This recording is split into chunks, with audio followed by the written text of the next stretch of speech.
Джи Чан Ук, оңтүстік кореялық актер. 1987 жылы 5 шілдеде Аньянда дүниеге келген ол алғашқы дебютын 2006 жылы Days дорамасында бастады. Чан Ук бірден танымал болмады. Ақырындап кореялық актерлардың арасына енді. Білімі Данкук университеті, орындаушылық өнер факультеті. Чжи Чан Уктың актерлік дебюті 2007 жылы өтті. Содан кейін ол ұйқыдағы ару драмасында рөлге ие болды. Бірақ оған 2011 жылы жауынгер Пек Тон Су тарихи сериалындағы рөлі мен 2010 жылы Улыбнес Дунхе отбасылық мелодрамасындағы рөлі танымалдылық алып келді. Актер болу оның балалық арманы емес еді.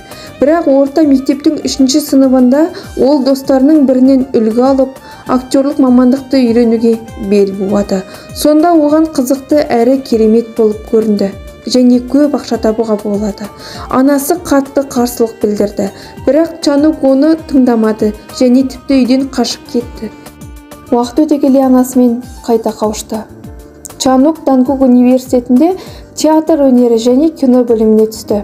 Бір күні курста кастинг өтіп, Чан Укқа 2008 жылдың 23 қазанында шыққан ұйқыдағы ару деп аталатын фильмге түсуге ұсыныс түсті. Бұл күн Чжи Чан Уктың актерлік мансабы басталған ресми күн болып саналады. Қызықты деректер. Мектеп жылдарында өз мамандығын таңдау туралы ұзақ ойланған. Алдымен инженер немесе сәулетші болғысы келді. Кейінірек дәрігердің, мұғалімнің, адвокаттың немесе судьяның мансабы туралы ойланған. Нәтижесінде актерлік өнерде өз таңдауын жасады. Чан Ук отбасындағы жалғыз бала. Әкесі кішкентай кезінде қайтыс болды. Тек анасымен тұрады. Олар көптеген қиындықтарға кезіккенмен анасы керемет ұлды өсірді. Бірақ қиындықтар аз болған жоқ, жанұя бай болған жоқ. Чан Уктың анасы аз тамақ ішетін. Оған өзін және баласын асырау үшін көп жұмыс жасау керек болды. Чан Ук біраз уақыт бойы ұлдарға арналған интернатта тәрбиеленді. Өйткені анасы тәулік бойы жұмыс істейтін еді. Оған қарауға уақыты болмады. Кішкентай кезінен ол анасына барлық жағынан көмектесті және ол есейген кезде қосымша ақша таба бастады.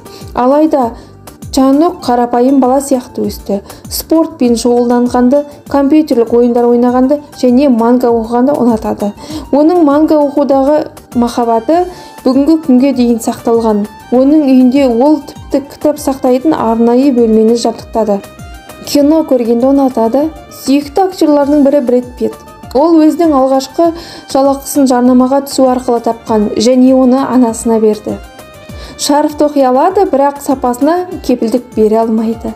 StarCraft ойнағанды ұнатады, мектепте фортепианода сабақ алған, гитарада ойнау оның арманы. Жауынгер Пек Тон Су, Улыбнес Дунхе, Императрица Ки, Хиллер, емші дорамаларының саундтректерін орындады. Сәбізді ұнатпайды. Кішкентай кезінде анасы оған сәбіз шырынын дайындайды және сол сәттен бастап ол сәбізді жемейтін болады. Чан Ук өте көп тамақ жейді, бірақ спортпен де көп айналысады. Ол тез салмақ қосып, тез салмақ тастайды. Ол кең иықты, сондықтан оған костюм жақсы жарасады. Бірақ оған костюм табу өте қиын. Сондықтан ол арнайы мамандардың кеңесіне жүгінеді. Ұялшақ, сондықтан шоуларда өзінің ыңғайсыз сезінеді. Ол киноға түскеннен гөрі ән айтқанды ұнатады және оның тамаша дауысы бар. Мектеп кезде сахнада ән айтқан, билей алмайды. Билеген кезде кішкентай балаларға ұқсап кетеді. Ол әр түсірілімге өте ыждахаттылықпен дайындалады және жұмыс барысында телефон ұстамайды. Чжи Чан Ук дәрігердің немесе өлейін деп жатқан ғашық адамның рөлін сомдағысы келеді.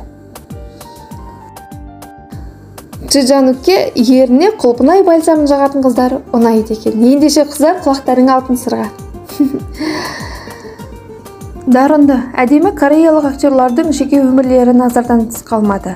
Жас актер өте танымал болғанына қарамастан, ол қарапайымдылық пен ұялшақтықпен ерекшеленді. Алайда журналистер әлі де қызықты ақпаратты ала алмады. Актер 2014 жылы танымал телешоуға қатысқан кезде оған бұрынғы қатынастары туралы сұрақ қойылды. Жас жігіт кем дегенде 6 қызбен кездескенін айтты. Чжи Чан Уктың алғашқы қызы орта мектепте оқып жүргенде пайда болды. Актердің жеке өмірі одан сайын қызығушылық тудырды. Сондай-ақ актер өзінің мінсіз әйел типін журналистермен бөлісті. Бұл актрисалар Сон Хэ Гё, Им Юна. Сонымен қатар ол қыздардың сыртқы келбетіне емес, олармен керемет қарым-қатынаспен тамаша әзілдеріне қарап назар аударатын айта өтті. Әмірші әйел дорамасы шыққаннан кейін актриса Ха Джи Вон мен махаббат романы туралы әңгіме болды. Алайда олар бұны жоққа шығарды.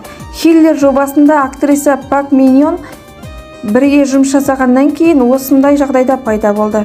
Бүгінгі таңда атақты адамдар жұп болып саналады. 2014 жылы Дже Жанук пен Пак Мин Йон ең жақсы жұп сыйлығын алды.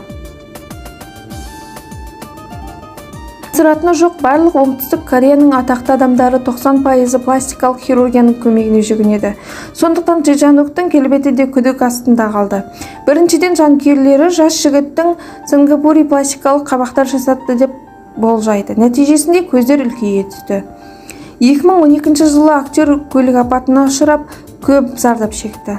Апаттан кейін көрермендер кумирдің мұрны сәл өзгергенін байқады. Ол косметологтарға нақты барады және бірегей кореялық косметикаларды қолдануды ұмытпайды. Корея актері шаш үлгісіне ерекше көңіл бөледі. 2017 жылы 14 тамызда әскери қызметке кірісті. 2019 жылы 27 сәуірде әскерден оралды.